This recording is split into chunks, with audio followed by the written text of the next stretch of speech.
In the bustling city of Miami, a former elite agent named Kara silently observes her target from a distance. The man she is watching is commanding a squad of soldiers who are raiding a nearby building in search of someone.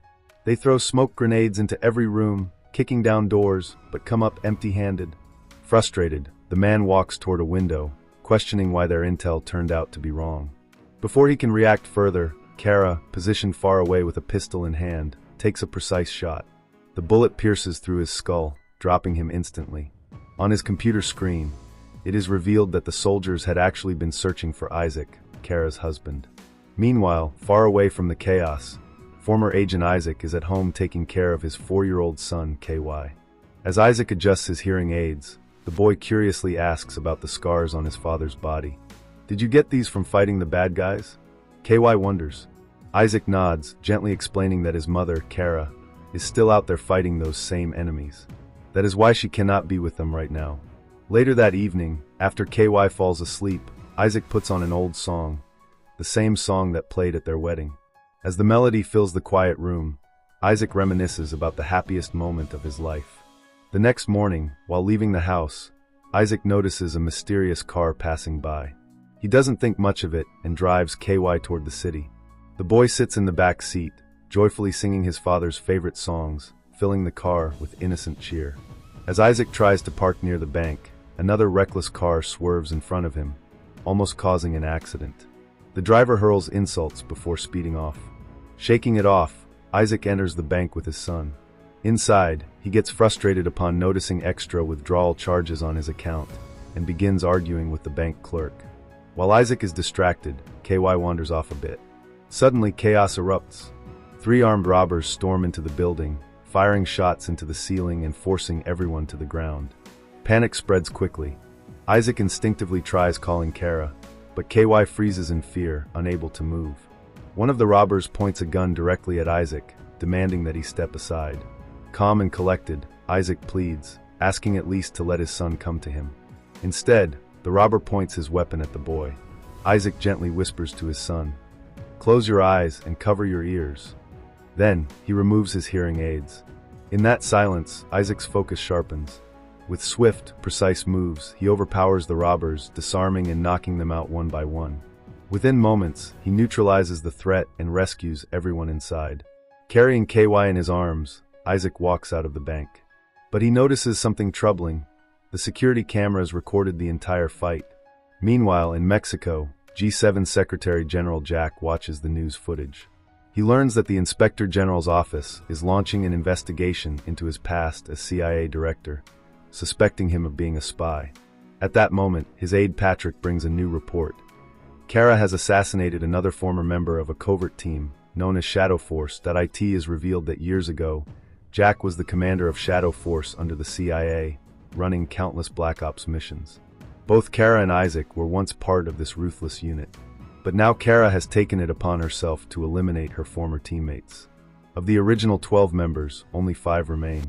Patrick shows Jack the bank security footage, where Isaac was caught on camera. Spotting little KY, Jack realizes why Kara and Isaac abandoned the team. Because Kara was pregnant, and they wanted to protect their child. Determined to eliminate them, Jack issues orders to capture the couple, and places a staggering $100 million bounty on their heads. Meanwhile in Spain, agents Andy and Ank are undercover. Andy watches her boyfriend Ank play basketball, while secretly listening to updates about Jack through her earpiece. When Ank gets aggressive with another player, Andy quickly pulls him aside, reminding him of their mission. It is revealed that both are working secretly for the Inspector General, investigating Shadow Force members. Soon, Andy receives the same bank footage, confirming Isaac's survival. At the G7 Command Center, Jack faces world leaders to discuss his scandal. He admits that 8 years ago, the US government tasked him to lead a classified program called Shadow Force, operating secret missions worldwide.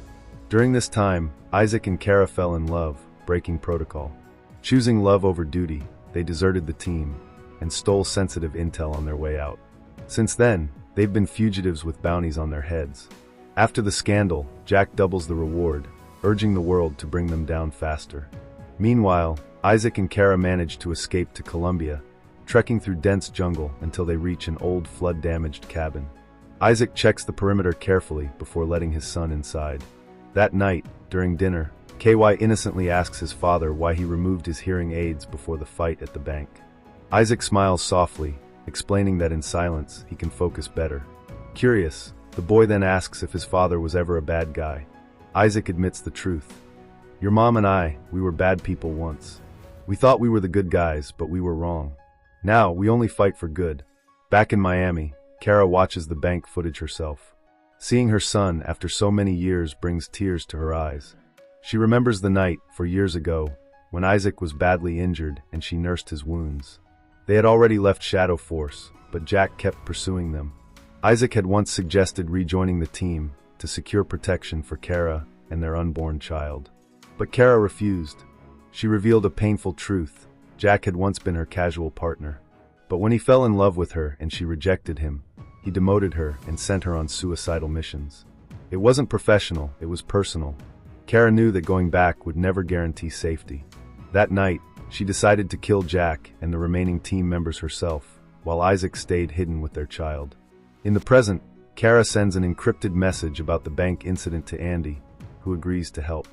She informs Ankh that they must abandon their current mission and search for Isaac instead. After all, their true goal was to gather evidence against Jack, and Isaac could provide exactly that. Later that night, Isaac hears strange noises in the cabin. Gun in hand, he follows wet footprints on the floor, only to be ambushed. A brutal fight erupts in the dark. The intruder is none other than Kara herself. Furious, she scolds Isaac for exposing himself and endangering their son. The two clash violently, using walls, furniture, and anything they can grab as weapons. The house shakes from their combat until KY walks in.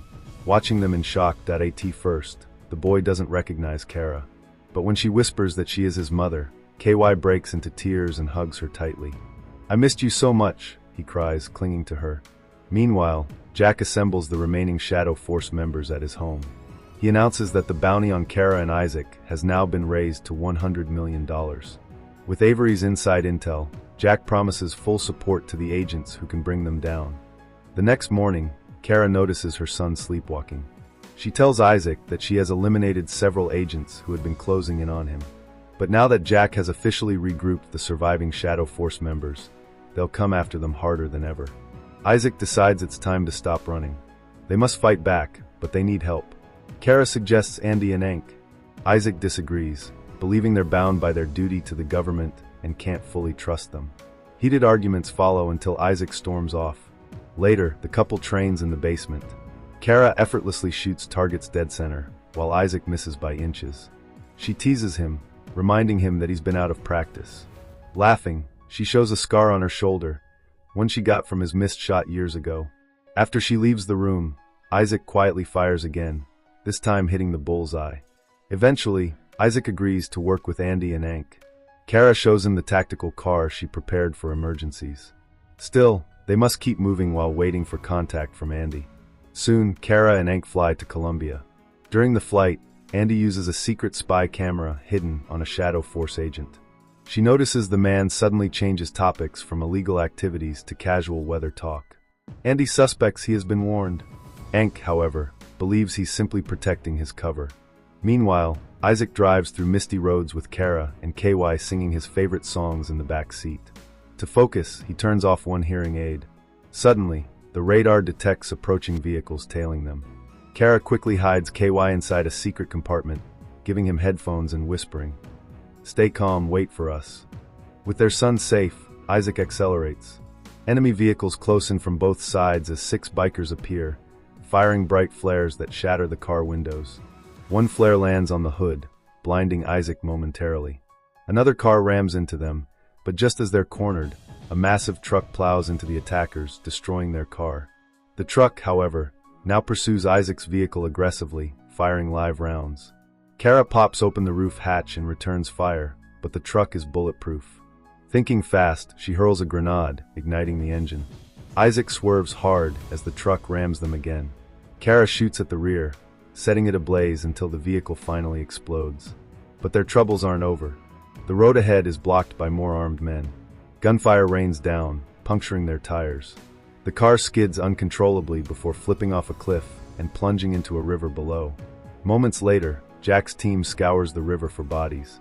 But Isaac, Kara, and KY have already escaped into the jungle, vanishing once again.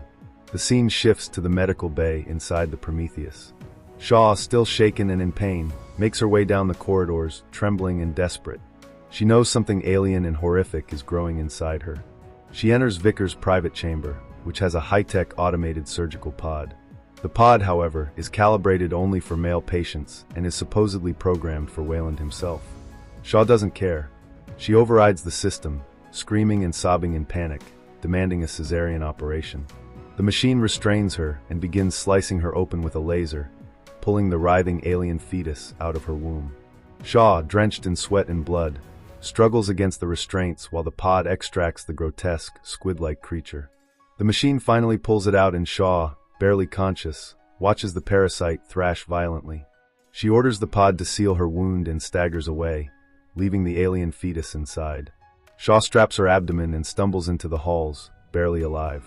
To her shock, she sees Wayland himself being wheeled through the corridor, alive all along, frail and dying but very much real. Vickers is at his side, revealing that the old man had secretly come aboard, desperate to meet the engineers. David stands nearby, smug, still loyal to his true master Wayland. Shaw, broken and horrified, realizes she is surrounded by betrayal and arrogance. Wayland tells her he only seeks one thing: answers from the engineers. He believes they created humanity, and therefore, they can save him from death. Shaw protests, saying they don't care about humans, that she saw their intentions. But Wayland dismisses her warnings. The group moves deeper into the ancient structure, with Wayland, David, Shaw, and guards making their way to the chamber of the last living engineer. They find the massive humanoid lying in cryosleep, preserved for millennia. David looks on with reverence, while Wayland approaches with trembling awe. Shaw, desperate, begs them not to awaken him, warning that they don't understand what they're about to unleash. But Wayland commands David to proceed. The chamber fills with light as David manipulates the alien console, activating the engineer's pod. The towering being slowly awakens, its pale skin glistening, its massive form both godlike and monstrous. Wayland kneels before him, whispering his plea, to live longer to conquer death. David begins speaking in the ancient tongue, trying to communicate humanity's request. Shaw interrupts, screaming that this being is death itself, that they want humanity destroyed. The engineer studies them for a long, tense moment, silent and unreadable. Suddenly, without hesitation, the engineer erupts into violence. He seizes David's head with terrifying strength, tearing it from his body in one brutal motion. Sparks fly as the android's decapitated head continues to speak. The engineer then turns on Wayland, striking him down with devastating force. Wayland collapses, mortally wounded, whispering bitterly to his daughter Vickers that there is nothing. His last breath is wasted on rage and despair. Chaos breaks loose.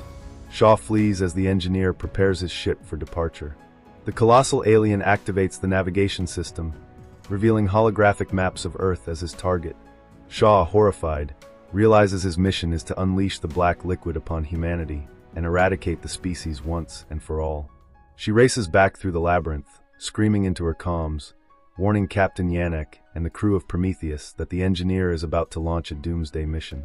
Yannick, grim and resolute, understands. He makes a fateful decision.